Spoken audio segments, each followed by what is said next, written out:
Hello, అందరూ బాగున్నారా? ఇది సండే రోజు వ్లాగ్ అండి. మా చెర్రీ అందరికంటే ఫస్ట్ నిద్ర లేచేస్తాడు. అంటే అర్లీగా పడుకుంటాడు నైట్లో 5:30కి అలా లేస్తాడు. మళ్ళీ అస్సలు పడుకోడు.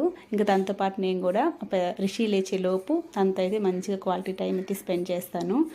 వీక్లీ ట్వైస్ అలా జీరా వాటర్ అయితే తనకి ఫీడ్ చేస్తాను ఎంటీ స్టమక్తో. రోజు కొంచెం వర్క్స్ అయితే పెట్టుకున్నాను. హౌస్ అంతా కొంచెం డీప్ క్లీనింగ్ చేయడం అలాంటివి. నార్మల్ డేస్లో అస్సలు కుదరదండి పిల్లల్ని పెట్టుకొని. వీకెండ్స్లో మాత్రమే ఆయన ఉంటాడు కాబట్టి తనకి పిల్లల్ని అప్పగించేసి అయితే నేను వర్క్స్ అంతా కంప్లీట్ చేసుకుంటాను.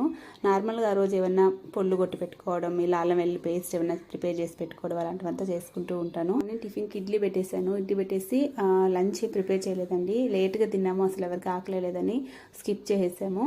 అండ్ ఈవినింగ్ వర్క్స్ అంతా కంప్లీట్ చేసేసరికి చాలా టైర్డ్ అయిపోయాను. అందుకని ఈవినింగ్ డిన్నర్ బయట వెళ్దామని అయితే డిన్నర్ కూడా ఏం ప్రిపేర్ చేయలేదు. టైంలో నాకు శనివారం అంటే చాలా ఇష్టం. ఎందుకంటే మరుసటి రోజు ఆదివారం అని. ఆదివారం అంటే చాలా కష్టం. అంటే మళ్ళీ రొటీన్గా వీక్ స్టార్ట్ అయిపోతుందని. మరి మీకే వీక్ ఇష్టం?